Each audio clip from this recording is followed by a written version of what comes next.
वालेकुम dear student, welcome to my YouTube channel physics with JK. आज का जो हमारा टॉपिक है वो है न्यूटन सेकंड लॉ। कल हमने डिटेल में पढ़ा था न्यूटन फर्स्ट लॉ को, आज हम पढ़ेंगे न्यूटन सेकंड लॉ और न्यूटन सेकंड लॉ का कंसेप्ट और उसके ऊपर एमसीक्यूज पढ़ेंगे। देखिए, न्यूटन फर्स्ट लॉ जो है ना, न्यूटन फर्स्ट लॉ वो है क्वालिटेटिव इन नेचर, वो क्वालिटी डिफाइन करती है। और Newton second law quantitative in nature है। Quantitative, quantity mean how much. तो न्यूटन सेकंड लॉ जो है ना वो measured the force, Newton second law measured the force, Newton first law defined the force. इस तरह एमसीक्यूज पास पेपर में आप देख सकते हैं, which law defined the force, Newton first law defined the force, and which law measured the force, Newton second law measured the force. Now Newton second law क्या explain करता है? Newton second law explain the relation between, explains the relationship between force and acceleration, force and acceleration. Newton second law explain the relation between force and acceleration. ठीक। Now अब Newton second law Newton first law का reciprocal है एक किस्म का। किस तरह?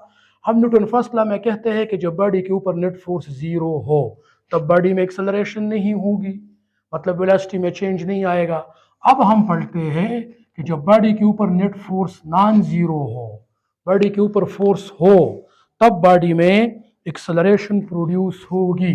वो net force acting on a body, net force body के ऊपर नॉन जीरो हो तब बॉडी में एक्सेलरेशन नॉन जीरो होगी। मतलब ये कि जब बॉडी के ऊपर नेट फोर्स लगेगा वो नेट फोर्स बॉडी में एक्सेलरेशन प्रोड्यूस करेगी। ठीक, बॉडी के ऊपर नेट फोर्स लगता है, वो नेट फोर्स क्या करता है? It produces acceleration. ये एक्सेलरेशन प्रोड्यूस करता है इन the direction of net force, in the direction of net force. किस डायरेक्शन में? नेट फोर्स की डायरेक्शन में। और नेट फोर्स हमेशा ज्यादा फोर्स की डायरेक्शन में होता है। मैं आप लोगों को एग्जांपल दे रहा हूं। देखें, ये एक बॉडी है, ये मूव कर रही है विद 10 मीटर पर सेकंड टुवर्ड ईस्ट। ये किस तरफ मूव कर रही है? टुवर्ड ईस्ट, 10 मीटर पर सेकंड के साथ। अब इस पे एक फोर्स है F1 5 न्यूटन टुवर्ड ईस्ट, और दूसरा फोर्स इसके ऊपर है 8 न्यूटन F2 टुवर्ड वेस्ट। अब आप लोग बता दें, ये बॉडी है 10 मीटर पर सेकंड के साथ ये मूव कर रही है, और इस पे एक फोर्स है F1 5 newton toward east, F2 8 newton toward west. इस पे नेट फोर्स कितना है? नेट फोर्स, तो नेट फोर्स होगा ज्यादा से कम माइनस करो। क्यों माइनस करो? क्योंकि ये फोर्स ईस्ट की तरफ है और ये फोर्स वेस्ट की तरफ है, अपोजिट डायरेक्शन में है। इसलिए अपोजिट डायरेक्शन में जब हम नेट फोर्स मालूम करते हैं तो हम ज्यादा से कम माइनस करते हैं। नेट फोर्स इधर होगा 8 newton minus 5 newton equals to 3 newton. इस पे नेट फोर्स होगा 3 न्यूटन। और नेट फोर्स की डायरेक्शन क्या है? नेट फोर्स ज्यादा फोर्स की डायरेक्शन में होता है। 8 ज्यादा है, 5 कम है, तो नेट फोर्स 3 न्यूटन है। 8 माइनस 5 3 न्यूटन। और किस डायरेक्शन में होगा net force? Net force west की डायरेक्शन में होगा। ज्यादा फोर्स की डायरेक्शन में नेट फोर्स होता है। तो इस केस में बॉडी तो जा रही है ईस्ट की तरफ, वेलोसिटी का डायरेक्शन है ईस्ट की तरफ, लेकिन नेट फोर्स का डायरेक्शन है, नेट फोर्स का डायरेक्शन है वेस्ट की तरफ। नेट फोर्स 8 ज्यादा है, 5 कम है, तो नेट फोर्स ज्यादा की डायरेक्शन में होता है। और 8 जो है ना वो वेस्ट की तरफ है, तो नेट फोर्स होगा 3 न्यूटन टुवर्ड वेस्ट, और एक्सेलरेशन भी होगी टुवर्ड वेस्ट। तो इस केस में नेट फोर्स वेस्ट की तरफ है, एक्सेलरेशन भी वेस्ट की तरफ होगी, और चूंकि बॉडी जा रही है ईस्ट की तरफ तो वेलोसिटी का डायरेक्शन होगा ईस्ट। ये बात याद रखिए। So when net force acting on a body, it produces acceleration in the body in the direction of net force. Acceleration is always in the direction of net force. Acceleration हमेशा net force की direction में होती है। मैंने आप लोग को ये एग्जांपल दिया, इस एग्जांपल में बॉडी ईस्ट की तरफ जा रही है, वेलोसिटी की वो डायरेक्शन होती है जिस डायरेक्शन में बॉडी मूव करती है। क्योंकि बॉडी ईस्ट की तरफ मूव करती है तो वेलोसिटी का डायरेक्शन हुआ ईस्ट, और चूंकि नेट फोर्स वेस्ट की तरफ है तो नेट फोर्स की डायरेक्शन वेस्ट, एक्सेलरेशन की डायरेक्शन भी वेस्ट, और वेलोसिटी की डायरेक्शन है ईस्ट, क्योंकि एक्सेलरेशन हमेशा नेट फोर्स की डायरेक्शन में होती है। ये तो डायरेक्शन की बात हो गई कि हम हमेशा एक्सेलरेशन को नेट फोर्स की डायरेक्शन में ही लेते हैं। अब हम मैथमेटिकल पॉइंट ऑफ व्यू की तरफ आते हैं, मैथमेटिकली न्यूटन सेकंड लॉ को डिफाइन करते हैं। और न्यूटन सेकंड लॉ ये आपको कह रहा है कि जब भी बॉडी के ऊपर फोर्स लगेगा तो वो क्या प्रोड्यूस करता है, एक्सेलरेशन। ये फोर्स बॉडी के ऊपर लगा और इस बॉडी में एक्सेलरेशन प्रोड्यूस हो गई, and this acceleration is always in the direction of net force, and this acceleration is directly proportional to what, net force. Acceleration magnitude में नेट फोर्स की क्या होगी, directly proportional, and this acceleration is inversely proportional to mass of the body. Mass के साथ क्या relation, inverse, और net force के साथ क्या रिलेशन, डायरेक्ट। जितना ज्यादा फोर्स बॉडी के ऊपर लगेगा उतने ही ज्यादा एक्सेलरेशन प्रोड्यूस होगी, और acceleration mean change in velocity with respect to time. Velocity में चेंज आएगा per unit time. So when net force acting on a body, it produces acceleration. Net force produces change in velocity per unit time. Net force time के साथ साथ body की velocity में change produce करता है। तो this acceleration, change in velocity, is directly proportional to net force and inversely proportional to mass of the body. Greater the force, greater the acceleration, greater the mass, smaller will be the acceleration. अब इन दोनों equation को combine करें, A is directly proportional to F, inversely proportional to M, और अब हम पढ़ते हैं A is equal to K F over M. K की वैल्यू है 1, तो हम पढ़ते हैं A is equal to F over M, and this implies F is equal to M A. This is called Newton second law. तो हम MCQs करेंगे, हम न्यूटन सेकंड लॉ के ऊपर एमसीक्यूज करेंगे। अभी ए का मास के साथ इनवर्स रिलेशन और फोर्स के साथ डायरेक्ट रिलेशन होता है। ज्यादा फोर्स ज्यादा एक्सेलरेशन प्रोड्यूस करती है, और जब मास ज्यादा हो आप फोर्स को कांस्टेंट रखिए, बड़े मास में कम एक्सेलरेशन और कम मास में ज्यादा एक्सेलरेशन प्रोड्यूस होगी। This is the concept of Newton second law. Now अब हम कहते हैं which one is the statement, mathematical statement of Newton's second law?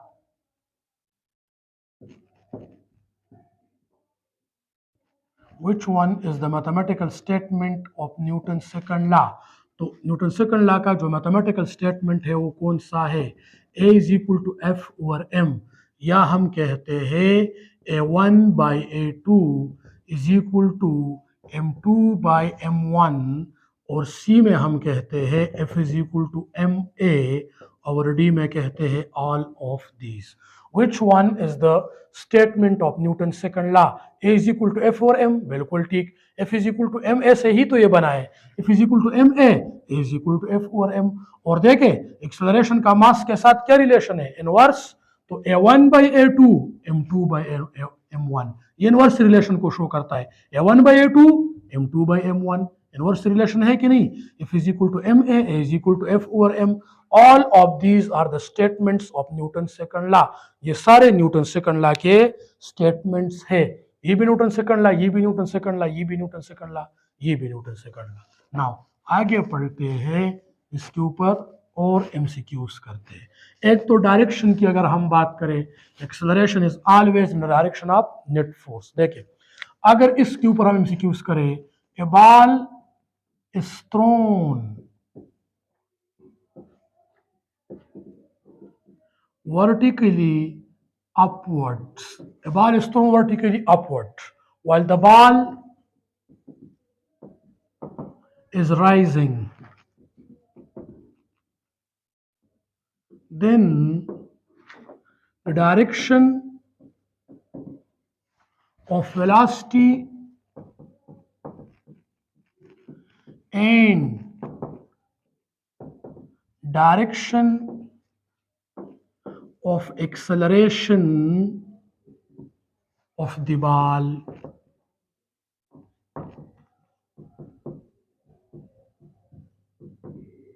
respectively. What is the direction of velocity and what is the direction of acceleration? A ball is thrown vertically upward while the ball is rising. The direction of velocity and direction of acceleration. First वो direction of velocity मांग रहे हैं और फिर वो direction of acceleration मांग रहा है। तो उसमें मैं आप लोगों को ऑप्शन ए में है अप और अप, वेलोसिटी भी अप, एक्सेलरेशन भी अप, नो। या हम कहते हैं वेलोसिटी अप और एक्सेलरेशन डाउन, या हम ऑप्शन सी में कहे कि वेलोसिटी भी डाउन, एक्सेलरेशन भी डाउन, और या हम ऑप्शन डी में कहे कि वेलोसिटी जो है ना वो डाउन है और एक्सेलरेशन अप है। These are the options. Now, a ball is thrown vertically upward while the ball rising. बाल ऊपर जा रहे, उस टाइम आप बताओ what is the direction of velocity, body की वेलोसिटी की क्या डायरेक्शन होगी, and what is the direction of acceleration, इसकी एक्सेलरेशन की क्या डायरेक्शन होगी। तो देखें जब बॉल ऊपर की तरफ जा रहे हैं ना, बॉल ऊपर की तरफ जा रहे हैं, तो ये बात याद रखिए कि लेट सपोज ये ग्रेविटेशनल फील्ड में आपने बॉल को ऊपर फेंका, ठीक, अब बॉल जा रहे ऊपर की तरफ, चूंकि बॉल राइजिंग कर रहे हैं तो वेलोसिटी की डायरेक्शन होगी अप। क्यों? वेलोसिटी का हमेशा वो डायरेक्शन होता है जिस डायरेक्शन में बॉडी मूव करती है, जिस डायरेक्शन में बॉडी चलती है, जिस टाइम बॉडी की मोमेंट की जो डायरेक्शन होती है वही वेलोसिटी की डायरेक्शन होती है। तो चूंकि बॉल ऊपर की तरफ जा रहे हैं तो वेलोसिटी का डायरेक्शन हुआ अप। नाउ अब ये बॉल ऊपर जा रहा है लेकिन इस पे जो नेट फोर्स है ना वो डाउन है। क्यों? क्योंकि अर्थ ग्रेविटेशनल फोर्स जो है ना वो हमेशा toward the centre of the earth होता है। ये बॉल ऊपर जा रहे हैं, हर सेकंड बॉल की स्पीड में कमी आ रही है। हमें पता है हम किसी बॉल को ऊपर थ्रो करते हैं तो 1 सेकंड बाद बॉल की स्पीड में 10 कमी, 2 सेकंड बाद 20 कमी, फिर 30 कमी, बॉल जैसे जैसे ऊपर जाते हैं उसकी वेलोसिटी में कमी आती है। वेलोसिटी में कमी आना क्या शो करता है? वेलोसिटी में कमी आना ये शो करता है कि इस बॉल पे जो नेट फोर्स है ना वो डाउनवर्ड है। नेट फोर्स किस तरफ है? डाउन है, इसलिए तो बॉल ऊपर जाता है स्पीड में, तो इसलिए कमी आती है। अगर नेट फोर्स डाउन ना होता फिर जैसे जैसे बॉल ऊपर जाता उसकी स्पीड में कमी ना आती। आपने बॉल को ऊपर थ्रो किया, बॉल ऊपर जाते उसकी स्पीड में कमी आती है। ये कमी क्यों आती है? ये इस बात की इंडिकेशन है कि बॉल पे नेट फोर्स डाउन है, इसलिए बॉल की स्पीड में कमी आती है जैसे जैसे बॉल ऊपर जाता है। तो नेट फोर्स डाउन है और acceleration is always in the direction of net force. तो अगर नेट फोर्स डाउन है बॉल के ऊपर, इस बॉल पे ग्रेविटेशनल फोर्स कौन सा है, किस तरफ है? डाउनवर्ड है। आपने बॉल को ऊपर थ्रू किया, जैसे ही बॉल आपके हाथ से निकल गया आपका फोर्स इस बॉल के ऊपर खत्म हुआ। ये कौन सा फोर्स अब इफेक्टिव है जो बॉल की स्पीड को कम करता है? Gravitational force, force of gravity, earth का अट्रैक्टिव फोर्स अभी इफेक्टिव है। नेट फोर्स नीचे है, ठीक। जब नेट फोर्स डाउन है तो एक्सेलरेशन भी डाउन है, और चूंकि बॉल जा रहा है ऊपर तो जिस डायरेक्शन में बॉडी मूव करती है वही वेलोसिटी की डायरेक्शन होती है। तो वेलोसिटी की डायरेक्शन होगी अप, और चूंकि नेट फोर्स डाउन है तो एक्सेलरेशन की डायरेक्शन होगी down, and the correct option is option B. ये जो है ना एक्सेलरेशन और नेट फोर्स की डायरेक्शंस की हम बात करते हैं, ये डायरेक्शन के ऊपर एमसीक्यूज हो गए। अब हम पढ़ते हैं कि which pair always the same direction, तो फोर्स एंड एक्सेलरेशन। अगर आपको दे दें कौन से पेयर का डायरेक्शन हमेशा सेम होगा, which pair of quantity have always the same direction.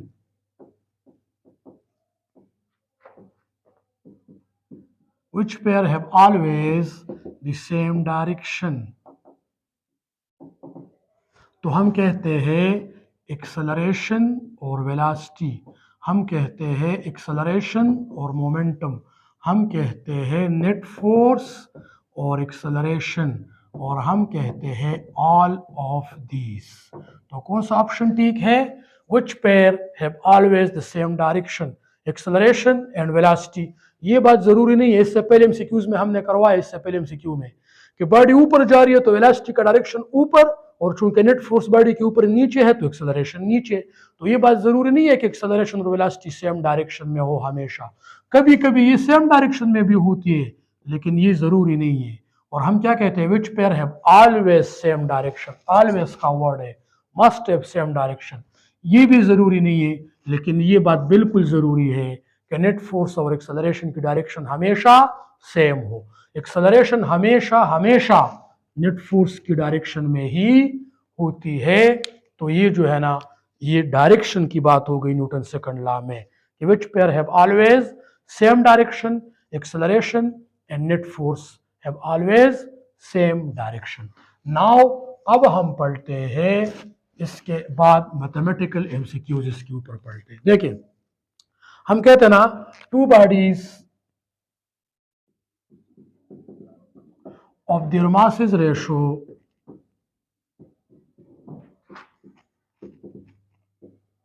m1 by m2, उनकी masses की क्या रेशो है m1 by m2।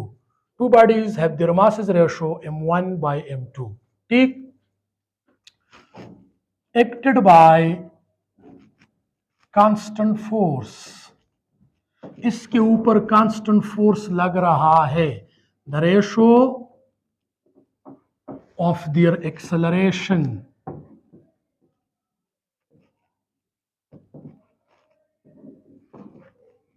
in term of masses, in term of mass. What are the ratio of their acceleration? Two bodies of their masses ratio m1 ratio m2 acted by constant force। दो bodies है उनकी masses ratio है m1 by m2 और इन दोनों पे same force लग रहा है। कांस्टेंट फोर्स का मतलब ये कि जितना फोर्स m1 पे लग रहा है उतना फोर्स m2 पे भी लग रहा है। The ratio of their acceleration is m1 by m2, वही, या हम कहते हैं m2 by m1, ठीक, या हम कहते हैं 1:1, या हम कहते हैं none। तो which one is the correct option? The two bodies of their masses ratio m1 by m2 acted by constant force, दोनों पे सेम फोर्स लग रहा है।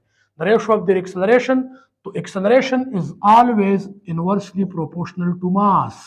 तो अगर masses की रेशो है m1 रेशो m2 तो फिर acceleration की रेशो होगी m2 रेशो m1, उल्टा रेसिप्रोकल। इनवर्स रिलेशन में हम रेशोस को भी चेंज करते हैं। अगर masses की रेशो है 1:2 तो एक्सेलरेशन की रेशो होगी 2:1। स्मॉल मास की एक्सेलरेशन ज्यादा और बड़े मास की, ये कम मास है ना तो एक्सेलरेशन ज्यादा और ये ज्यादा मास है तो एक्सेलरेशन कम। तो बड़े मास में कम मास में ज्यादा एक्सेलरेशन, ज्यादा मास में कम एक्सेलरेशन। तो अगर मास की रेशो 1:2 है तो एक्सेलरेशन की ratio 2:1। Acceleration is inversely proportional to mass और इनवर्स रिलेशन में रेशो चेंज होती है। अगर मास की रेशो है m1 by m2 तो एक्सेलरेशन की रेशो होगी m2 by m1 and the correct option is option B, ठीक। Two bodies of their masses ratio m1 by m2 acted by constant force or same force। ratio of their acceleration in term of masses, तो अगर masses है m1 ratio m2 तो acceleration होगी m2 ratio m1, क्यों? क्योंकि acceleration का mass के साथ inverse relation है। तो जो masses की ratio होगी आप उसको उल्टा करें। क्यों उल्टा करें? क्योंकि इनवर्स रिलेशन में हम रेशोस को उल्टा करते हैं, रेसिप्रोकल करते हैं। क्यों? क्योंकि एक्सेलरेशन का मास के साथ इनवर्स रिलेशन होता है। तो ये जो है ना इसके ऊपर ये एक कंसेप्ट है, ठीक ना। अब देखिए लेट सपोज हम इस तरह कहें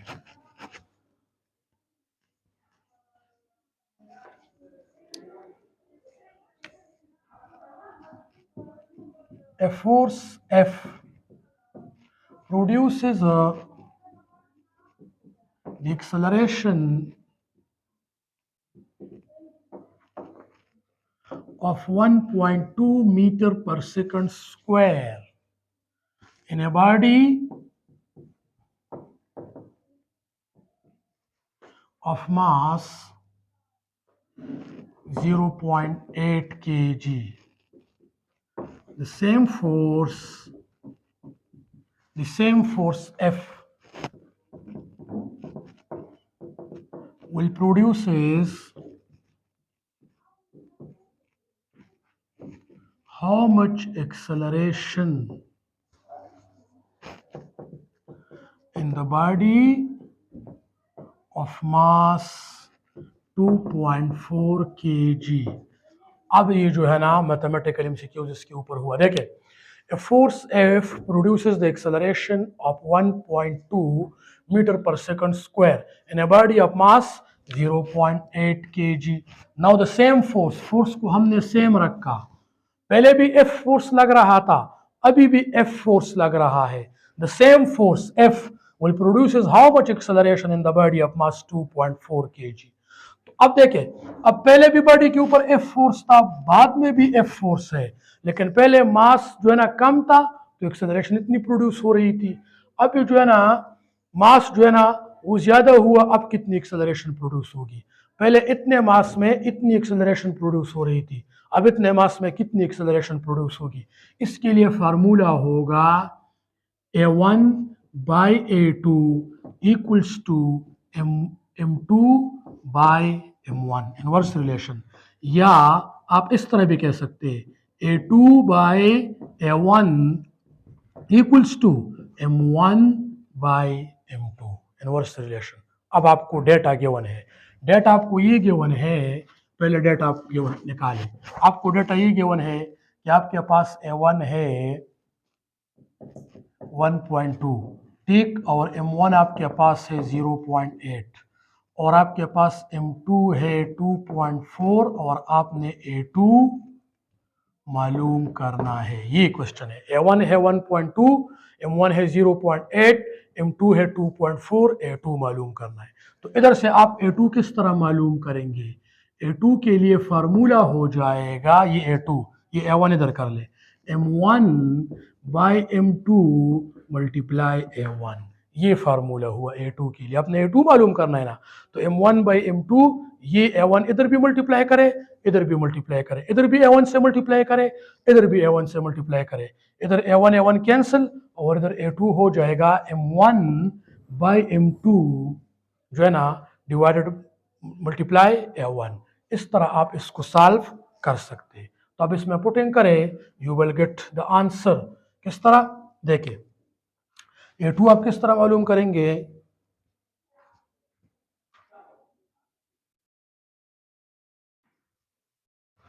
देखिए अभी A2 आप मालूम कर सकते हैं, इधर M1 कितना है? M1 है 0.8 और M2 कितना है? 2.4 मल्टीप्लाई A1 कितना है? 1.2, ठीक, ये कैलकुलेशन है। अब कैलकुलेशन में देखिए इधर भी पॉइंट है, इधर भी पॉइंट है, ये बात याद रखिए, इधर भी पॉइंट है, इधर भी पॉइंट। आप इस पॉइंट को इस पॉइंट के साथ कैंसिल कर सकते हैं और इससे आ सकता है 8 divided by 24 multiply 1.2। 8 divided by 24, 8 1 जा 8 और 8 3 जा 24, आपके पास आएगा 1.2 डिवाइडेड बाई 3, मतलब 12 को 3 पे डिवाइड करते हैं तो 4 मिलता है और 1.2 को 3 पे डिवाइड करते हैं तो 0.4 मीटर पर second square, that is the acceleration in the body. समझ आ गई इसकी? 0.4 मीटर पर सेकंड स्क्वायर। आप इधर पुटिंग कर ले तो भी आपके पास आंसर आ सकता है। देखें A2 के लिए क्या फार्मूला है? M1 divide by M2 multiply A1। तो अब देखिए M1 कितना है? M1 है 0.8, M2 कितना है? 2.4 और A1 1.2। तो ये 0.8 डिवाइडेड बाई 2.4, ऊपर भी पॉइंट खत्म करें, नीचे भी खत्म करें। 8 divide by 24 multiply 1.4, 8 divide by 24 से आता है 1/3, 1.2 divide by 3 0.4, that is the acceleration in the body. अब कौन सा फॉर्मूला हम यूज करते हैं? A1 by A2 equals to M2 by M1 in case when the force acting on a body is constant। जब बॉडी के ऊपर force constant हो तब आपको एक मास गिवन है, दूसरा मास गिवन है, एक एक्सेलरेशन गिवन है, दूसरी मालूम करनी है, ये फार्मूला यूज करना है। जब फोर्स क्या हो बॉडी के ऊपर? कांस्टेंट हो, सेम हो। तो ये जो है ना एक कंसेप्ट है कि हम जो है ना एक्सेलरेशन कितनी इंक्रीज या किस तरह मालूम कर सकते हैं। देखिए कि a force F produces the acceleration in the body of mass m is 6 meter per second। A force F produces the acceleration of 6 meter per second square in the body of mass m। Now, if the force made 3 times and mass become double, the new acceleration in the body. The new acceleration in the body. ये भी बहुत important MCQs है. देखें, a force F produces acceleration of 6 meter per second square in the body of mass M.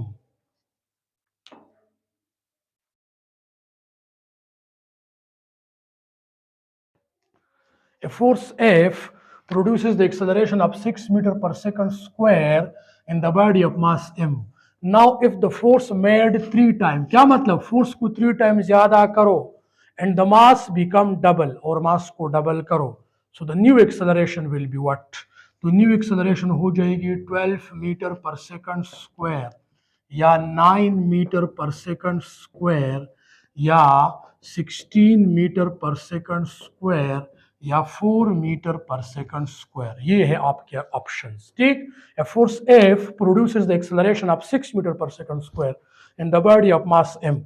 Now if the force made 3 times, force को 3 times ज्यादा करो and the mass become double, और मास को double करो, so what happens to the acceleration? Acceleration कितनी ज्यादा या कम हो जाएगी. अब हमें पता है कि acceleration in Newton's second law is directly proportional to force and inversely proportional to mass.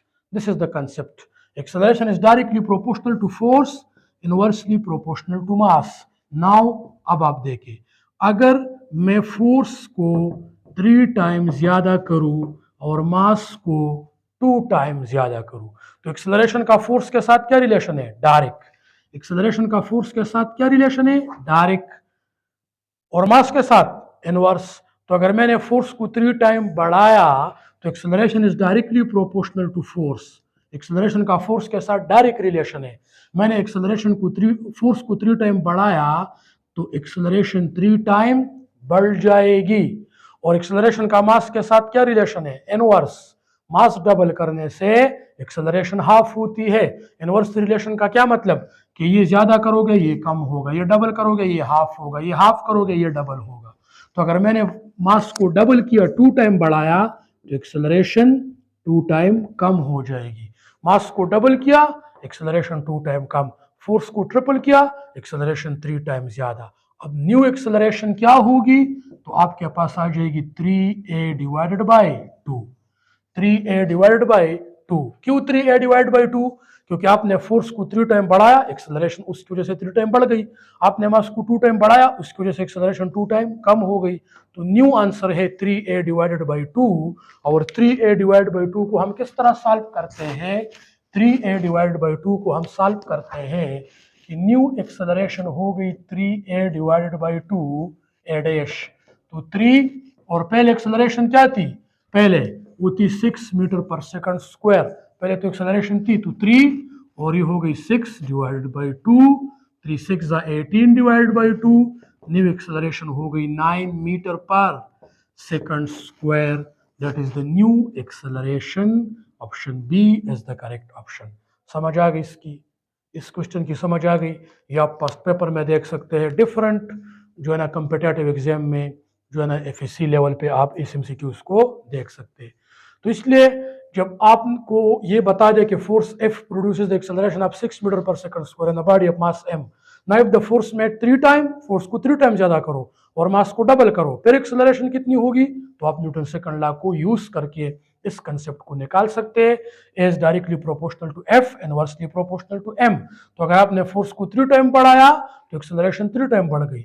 मास को 2 टाइम ज्यादा किया तो एक्सेलरेशन 2 टाइम कम हो गई.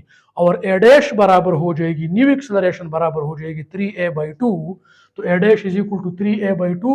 और पहले एक्सेलरेशन 6 थी तो 3 multiply 6 divide by 2, you will get 9. समझ आ गई इस क्वेश्चन की?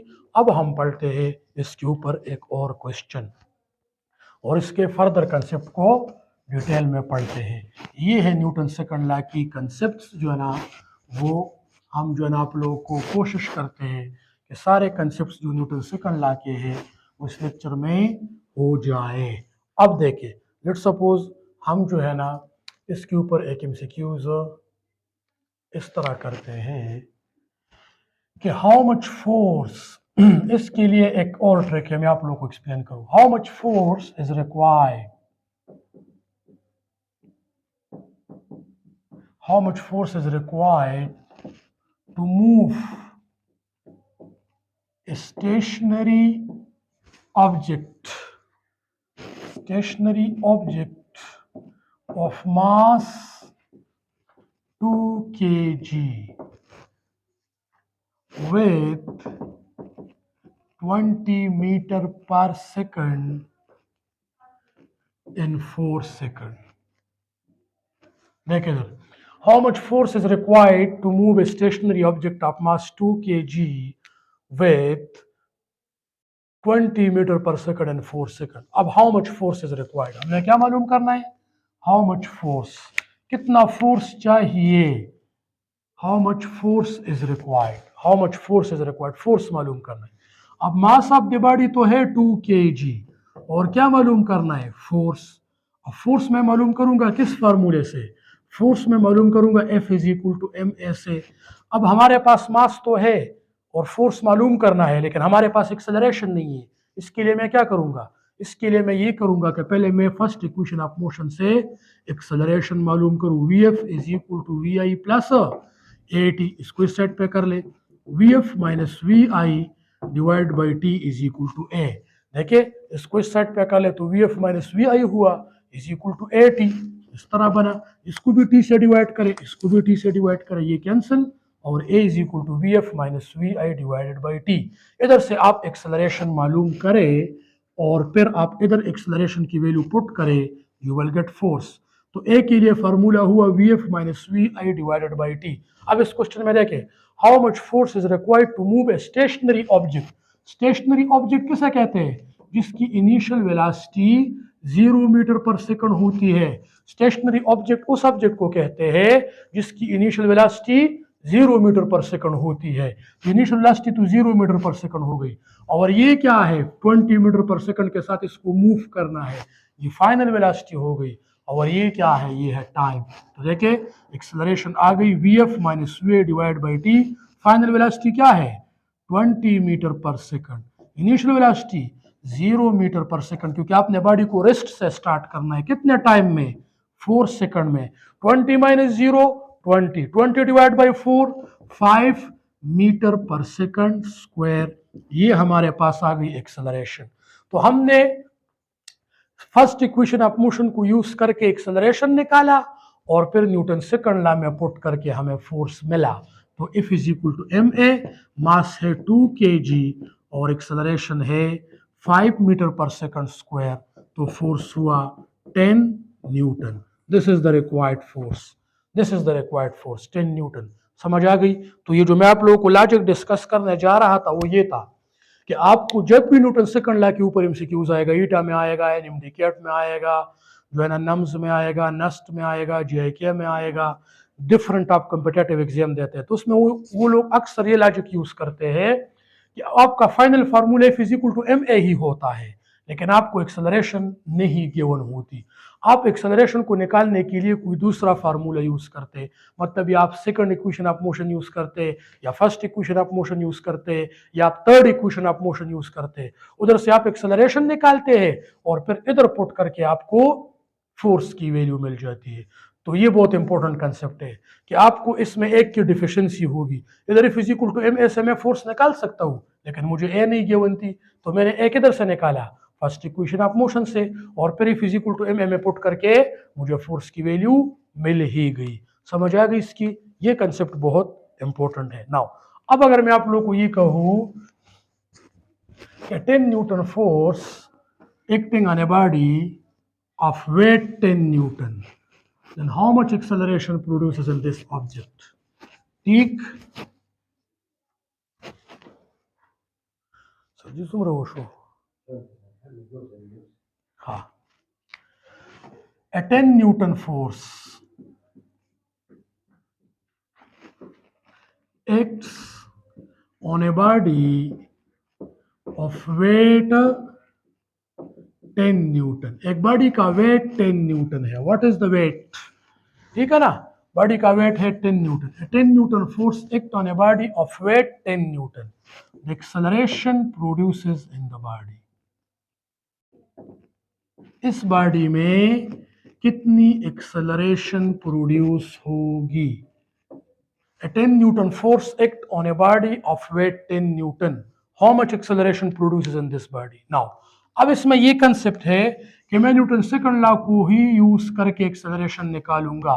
F is equal to M A and A is equal to F over M, ये मेरा फार्मूला हुआ एक्सेलरेशन मालूम करने के लिए, A is equal to F over M. ठीक, नाउ अब क्वेश्चन क्या है, मुझे फोर्स तो गिवन है 10 न्यूटन फोर्स, फोर्स की वैल्यू तो मुझे गिवन है 10 Newton force acting on a body of weight 10 Newton, लेकिन मेरे पास मास नहीं है। मैं एक्सेलरेशन मालूम कर सकता हूँ एफ ओवर एम से, मुझे फोर्स गिवन है 10 न्यूटन, इधर मैं 10 न्यूटन पुट करूंगा, लेकिन मास की जगह मैं क्या पुट करूंगा, समझ आ गई इसकी। तो फोर्स है 10 न्यूटन, ए मालूम करना है, और हमारे पास मास की जगह क्या गिवन है, weight of the body given है 10 न्यूटन। तो एक्सेलरेशन को निकालने के लिए मुझे फोर्स चाहिए और मास चाहिए। फोर्स तो 10 न्यूटन है लेकिन मास नहीं है, तो मैं कौन सा ट्रिक यूज करूंगा, पहले मैं मास मालूम करूंगा। और मास को किधर से मालूम करूंगा, मैं मास को मालूम करूंगा बॉडी के वेट से, बॉडी के वेट से मैं मास मालूम कर सकता हूं। किस तरह, वेट बराबर होता है mg के, और ये बॉडी का वेट गिवन है 10 Newton force acting on a body of weight 10 newton, body का वेट कितना है 10 न्यूटन। ठीक, तो बॉडी का वेट मुझे गिवन है, इससे मैं मास निकालूंगा और फिर मैं इधर पुट करके एक्सेलरेशन निकालूंगा। तो मास किस तरह, weight is equal to M G, W is equal to M G, और M is equal to W by G. Body का वेट है 10 न्यूटन, जी की राउंड अप वैल्यू हम क्या लेते हैं 10, राउंड अप वैल्यू जी की क्या है, वो है 10, तो हो जाएगा 10 मीटर पर सेकंड स्क्वायर, ये कैंसिल, और बॉडी का मास आया 10 बाई 10 1 kg। इधर बॉडी का वेट गिवन था, इससे मैंने मास निकाला, और फिर इधर पुटिंग करके I will get acceleration. Force है 10 न्यूटन, मास है 1 kg, मास 1 kg आया ना, तो 10 Newton divide by 1 kg 10 metre पर second square, that is the acceleration in the body. तो एक्सेलरेशन की वैल्यू कितनी आ गई, एफ ओवर एम, मास मैंने वेट से निकाला, और एक्सेलरेशन आ गई 10 मीटर पर सेकंड स्क्वायर। ये एक कंसेप्ट है कि आप जब भी न्यूटन सेकंड लॉ को यूज करेंगे तो उसमें आपको एक वेरिएबल गिवन होगा, और एक जो है ना आप मालूम करेंगे किसी दूसरे क्वेश्चन को यूज करके।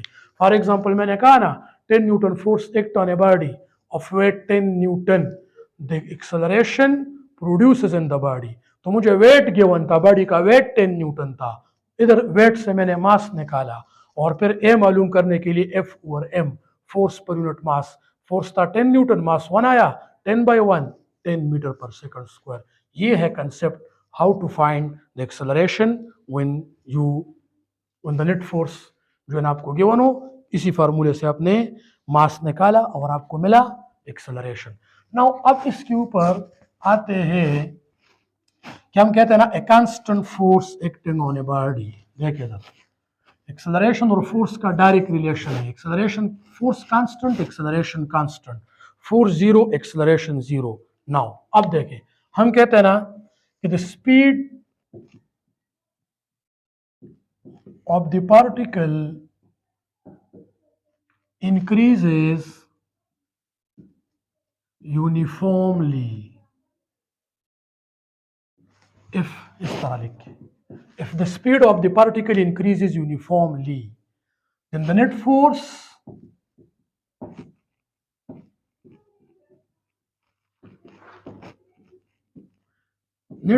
on the particle increases uniformly, particle के ऊपर नेट फोर्स यूनिफॉर्मली इंक्रीज होगा, increases uniformly, net force on the particle increases uniformly, decreases uniformly,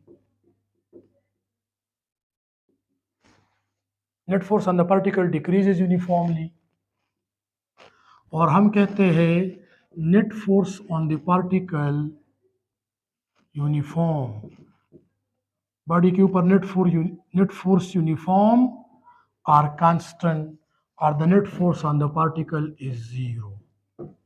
ये जो है ना ईटा का एमसीक्यूज है, इनइंडिकेट का एमसीक्यूज है, बहुत इंपॉर्टेंट एमसीक्यूज है। अब इस क्वेश्चन को देखें, if the speed of the particle increases uniformly, अगर पार्टिकल की स्पीड में यूनिफॉर्मली इंक्रीज आ रहा है तो हम कहते हैं ना कि फोर्स का एक्सेलरेशन के साथ रिलेशन है। Acceleration is directly proportional to net force. समझ आ रही है कि नहीं? स्पीड का कोई ताल्लुक नहीं है, एक्सेलरेशन। तो अब आप सुन ले कि अगर the speed of the particle increases uniformly तो आप इसमें ये मालूम करें कि एक्सेलरेशन क्या है, यूनिफॉर्म है कि नहीं है। सुन ले, अगर फोर्स कांस्टेंट हो, यूनिफॉर्म हो, तो एक्सेलरेशन भी यूनिफॉर्म होगी। अगर फोर्स जीरो हो तो एक्सेलरेशन भी जीरो होगी। अगर फोर्स इंक्रीज हो रहा हो तो एक्सेलरेशन भी इंक्रीज हो रही होगी, और अगर फोर्स डिक्रीज हो रहा हो तो एक्सेलरेशन भी टाइम के साथ डिक्रीज होगी। अब हम चेक करते हैं, the speed of the particle increases uniformly. ये तो स्पीड का वर्ड है, एक्सेलरेशन तो नहीं है। ये लिखा है the speed of the particle increases uniformly. तो स्पीड इंक्रीजेज यूनिफॉर्मली का क्या मतलब है कि बॉडी की स्पीड थी 0 मीटर पर सेकंड, फिर स्पीड हो गई 10 मीटर पर सेकंड, फिर स्पीड हो गई 20 मीटर पर सेकंड, फिर स्पीड हो गई 30 मीटर पर सेकंड, फिर स्पीड हो गई 40 मीटर पर सेकंड। ये स्पीड में यूनिफॉर्म इंक्रीज है कि नहीं? This is the speed of the particle increases uniformly. Speed था 10, फिर हो गई 20 स्पीड, फिर स्पीड हो गई 20, फिर 30, फिर 40, फिर 50। तो स्पीड में यूनिफॉर्म इंक्रीज आ रहा है। तो यूनिफॉर्म इंक्रीज इन स्पीड क्या है? यूनिफॉर्म इंक्रीज जब स्पीड में आ रहा है, ये कांस्टेंट एक्सेलरेशन को शो करता है, यूनिफॉर्म एक्सेलरेशन को शो करता है। क्यों? एक्सेलरेशन किसे कहते हैं? एक्सेलरेशन चेंज इन स्पीड को कहते हैं, और चेंज इन डायरेक्शन को। तो इधर स्पीड में कितना चेंज आया? 10 का। तो एक्सेलरेशन कितनी हो गई? 10।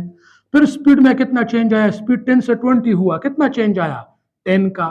तो एक्सेलरेशन कितनी हो गई? 10, क्योंकि चेंज इन स्पीड को हम एक्सेलरेशन कहते हैं। फिर कितना चेंज आया स्पीड में? 10 का। तो एक्सेलरेशन कितनी हो गई? 10। फिर कितना चेंज आया स्पीड में? 10 का। तो एक्सेलरेशन कितनी हो गई? 10। तो देखे, इधर स्पीड में तो यूनिफॉर्मली इंक्रीज आ रहा है, लेकिन एक्सेलरेशन में यूनिफॉर्मली इंक्रीज नहीं आ रहा, बल्कि एक्सेलरेशन है यूनिफॉर्म। एक्सेलरेशन क्या है? यूनिफॉर्म है। ये एक्सेलरेशन क्या है?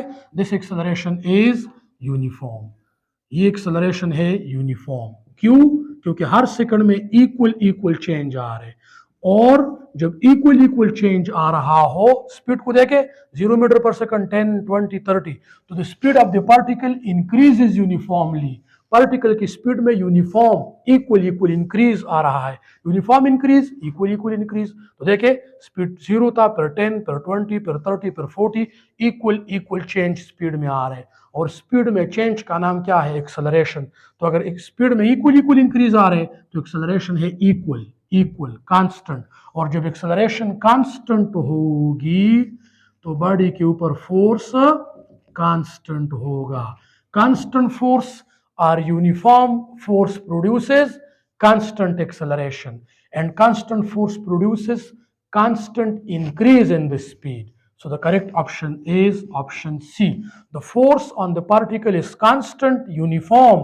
That is why the acceleration produces in the particle is uniform, and the speed of the particle increases uniformly. अगर पार्टिकल में यूनिफॉर्मली इंक्रीज आ रहे उसकी स्पीड में, इसका मतलब एक्सेलरेशन यूनिफॉर्म है, और जब एक्सेलरेशन यूनिफॉर्म हो तो बॉडी के ऊपर फोर्स यूनिफॉर्म या कांस्टेंट होगा।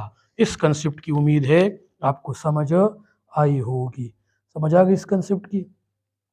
तो ये जो है ना, ये एक उसके ऊपर न्यूटन सेकंड लॉ के ऊपर एक एमसीक्यूज था। अब अगर बॉडी में हम कहे कि बॉडी कांस्टेंट वेलोसिटी के साथ जा रही है, जीरो एक्सेलरेशन है, तो फोर्स भी जीरो। कांस्टेंट एक्सेलरेशन है तो फोर्स भी कांस्टेंट, और अगर यूनिफॉर्म एक्सेलरेशन है तो फोर्स भी यूनिफॉर्म। जीरो एक्सेलरेशन है तो फोर्स भी जीरो। वेरिएबल एक्सेलरेशन है तो फोर्स भी बॉडी के ऊपर वेरिएबल होगा। द लास्ट वन, कि अगर हम ये कहें कि if the force on the body, on the particle become double. If the force on the particle become double, then the ratio, then force to acceleration ratio, force to acceleration ratio become double, remain same,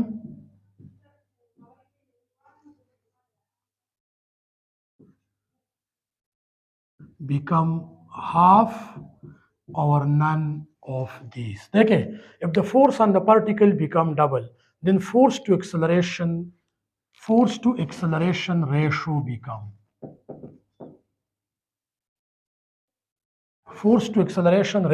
अगर body के ऊपर मैं force को double करूं तो force to acceleration ratio क्या हो जाएगी, सुन ले। फोर्स टू एक्सेलरेशन रेशो जो है ना, F is equal to M A, और force to acceleration ratio F by A को कहते हैं। इधर भी ए पे डिवाइड करें, इधर भी, इसको कहते हैं फोर्स टू एक्सेलरेशन रेशो, और ये किसके बराबर है, ये मास के बराबर है। तो फोर्स टू एक्सेलरेशन रेशो का क्या होगा, अगर मैं बॉडी के ऊपर फोर्स डबल करूं तो फोर्स टू एक्सेलरेशन रेशो, ये रेशो क्या हो जाएगी, ये रेशो तो मास के बराबर है। तो mass does not depends on the force and mass does not depends on the acceleration. Mass क्या है, the quantity of matter with in the body is called mass. तो अगर मैं फोर्स को डबल करूंगा तो force to acceleration ratio remain constant. क्यों, क्योंकि एक्सेलरेशन का फोर्स के साथ क्या रिलेशन है, डायरेक्ट। तो अगर आप फोर्स को डबल करेंगे तो एक्सेलरेशन भी डबल हो जाएगी। अगर आप फोर्स को डबल करेंगे एक्सेलरेशन भी डबल हो जाएगी। अगर आप फोर्स को डबल करेंगे एक्सेलरेशन भी डबल हो जाएगी। दिस रेशो रिमेन कांस्टेंट, और ये रेशो हमें क्या देता है, मास। तो मास विल रिमेन कांस्टेंट। मास का न फोर्स के साथ रिलेशन है और न एक्सेलरेशन के साथ रिलेशन है। ये बात सुन ले, acceleration is inversely proportional to mass, but mass does not depends on acceleration and mass does not depends on the force. Mass न एक्सेलरेशन पर डिपेंड करता है न फोर्स पे। तो अगर मैंने फोर्स को डबल किया ऑटोमेटिकली एक्सेलरेशन डबल हो जाएगी, और force to acceleration ratio remain constant, remain same. It give us mass, force to acceleration ratio give us mass, the mass will remain constant. So when the force on the particle become double, the force to acceleration ratio, which is give us mass, the mass of the particle will remain same. Force को double करने से मास में कोई फर्क नहीं आएगा। Force को double करने से एक्सेलरेशन डबल हो जाएगी, और force to acceleration ratio will remain same.